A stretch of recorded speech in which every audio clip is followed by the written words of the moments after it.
নমস্কার বন্ধুরা, আমার চ্যানেলে সবাইকে স্বাগত। আজ দেখাচ্ছি আমি ফুলকপির একটা ভিন্ন ধরনের রেসিপি। সেটাই শেয়ার করতে আপনাদের কাছে চলে এলাম। ফুলকপিটাকে আমি দেখুন এভাবে কেটে নিয়েছি। কেটে জলের মধ্যে একটু নুন দিয়ে হালকা উতলে নিচ্ছি এটাকে। দেখুন উতলানো হয়ে গেছে, এবার আমি এটাকে উঠিয়ে নিচ্ছি। পোকা টোকা থাকলে বের হয়ে যায়, এমনিও ভালো। আমি আলুটাকেও একটু উতলে নিয়েছিলাম এভাবে। এই দেখুন আলুগুলো এভাবে কেটে নিয়েছি। এবার তেল দিয়ে প্রথমে আমি ফুলকপিগুলোকে ভেজে নিচ্ছি। স্বাদ মতো নুন দিয়ে দিলাম।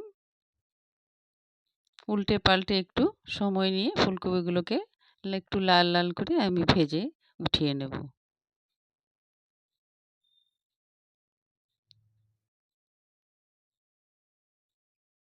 একটু ঢেকে ঢেকে ভাজছি। এই দেখুন ফুলকপিগুলো আমার ভাজা হয়ে গেছে। এবার আমি এগুলোকে উঠিয়ে নিচ্ছি। এবার সাদা জিরে ফোড়ন দিয়ে দিলাম।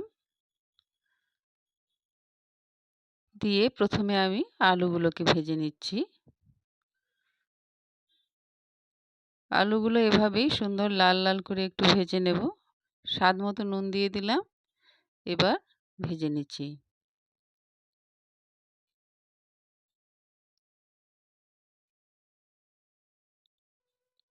একটু সময় নিয়ে নেড়েচেড়ে ভালো করে ভেজে নেব। আমি এটাতে কাঁচা লঙ্কা আর কাজু বাদাম ভিজিয়ে রেখেছি। এবার একটা মিক্সিং জারে আমি একটাই টমেটো নিয়েছি, ছোট টমেটো। একটা টমেটো সাথে কাজু আর কাঁচা লঙ্কা একসাথে একটা পেস্ট তৈরি করে নেব। একটু জল দিয়ে দেবো এর মধ্যে। সামান্য পরিমাণে জল দিয়ে একটা সুন্দর পেস্ট তৈরি করে নিচ্ছি। দেখুন এই যে তৈরি হয়ে গেছে আমার এই পেস্ট। এদিকে আলুটা আমার ভাজা হয়ে গেছে। এর মধ্যে আমি ১ চামচ হলুদ গুঁড়ো দিলাম, জিরে গুঁড়ো দিলাম আর লঙ্কা গুঁড়ো দিয়ে দিয়েছি। এবারে সামান্য পরিমাণে জল দিয়ে মশলাগুলোকে আলুর সাথে সুন্দর করে কষিয়ে নেব।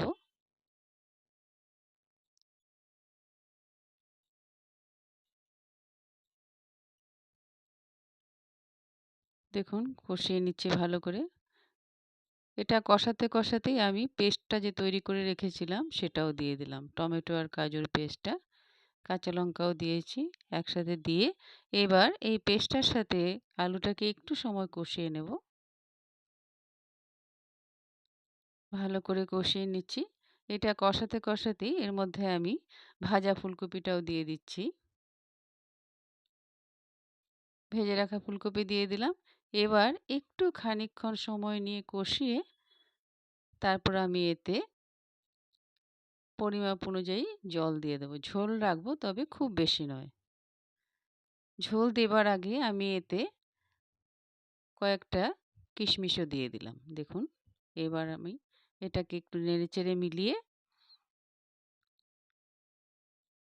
এর মধ্যে আমি ঝোল দিয়ে দেব। দেখুন জল দিয়ে দিলাম আমি।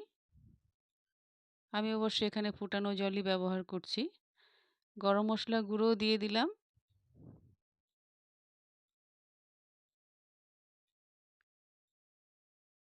সাথে একটা কাঁচা লঙ্কা দিয়ে দিয়েছি, আগে তো বেটে দিয়েছি। চিনি দিয়ে দিলাম। মিষ্টিটা অপশনাল। এগুলো তরকারিতে একটু মিষ্টি হলে ভালো লাগে, তাই আমি দিলাম।